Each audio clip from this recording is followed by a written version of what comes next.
Alright, so this video is a very long time in the making, very long overdue. This one is going to be about none other than Luka Doncic, one of my favorite players in the NBA. Just a fantastic watch on a nightly basis.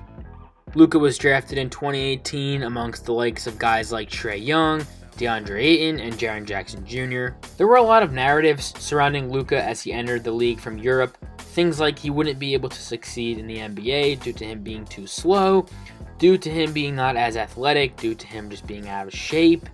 In his fourth season, he's quite literally destroyed and ripped apart every single narrative that was ever said and used against him. Still, while he may not be the most athletic or quickest player, he still dominates on a nightly basis due to his IQ, his own pace of play, scoring brilliance, and his ability to pick apart defenses with his decision making and his amazing passing.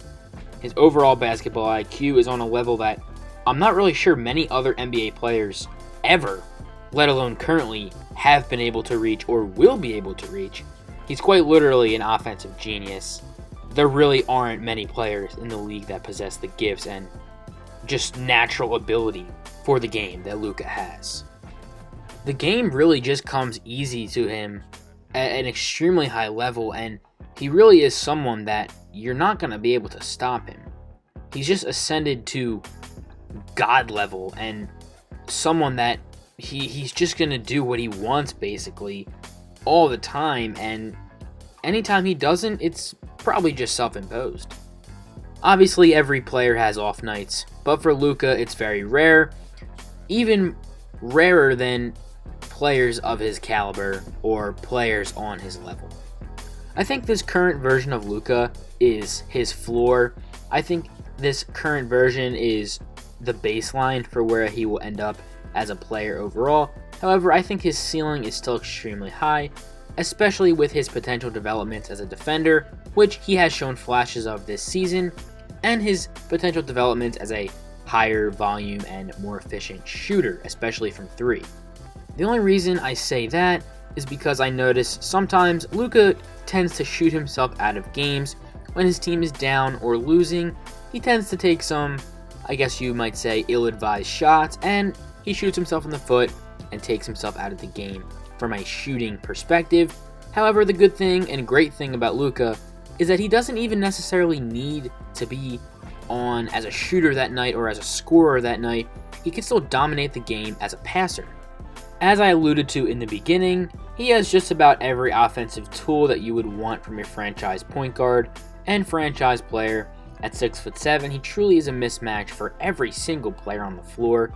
Point guard through center, wing through bigs, however you want to talk about it, he is a mismatch.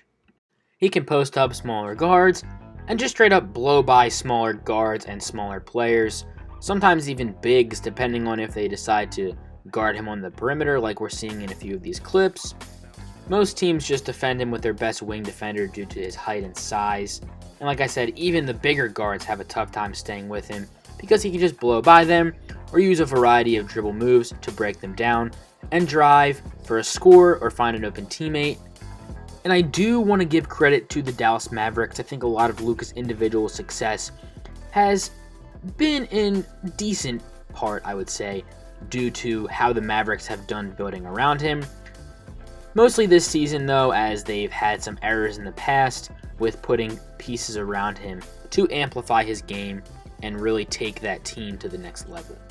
Like I said, this season the Mavericks have done a really nice job putting guys around him, and Jalen Brunson's development has helped as well. However, the Mavericks have done a nice job of getting wings and players who can run, stretch the floor, defend, moving at all times around Luka so he can kind of having a revolving door of an offense in a way.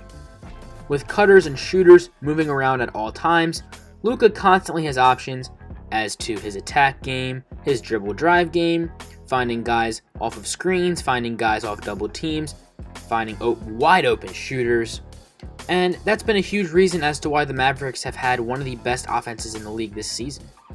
The Mavericks have also been one of the best defensive teams in the league this season, a lot of that having to do with some of the things I said, like guys who can defend, moving around at all times, guys who can protect the paint, guys who can guard multiple positions, and also Luka has played a nice chunk in this as well, making some decent improvements on defense this season, which was the potential on defense that I alluded to a few clips ago. Everything I'm saying about Luka, though, really does not do him justice. He's one of those players you really just have to watch to understand the magic. That's going to be it for me for this video. A little short one today. Make sure you guys subscribe, like, and comment your thoughts, and let me know who you want to see next. Peace out.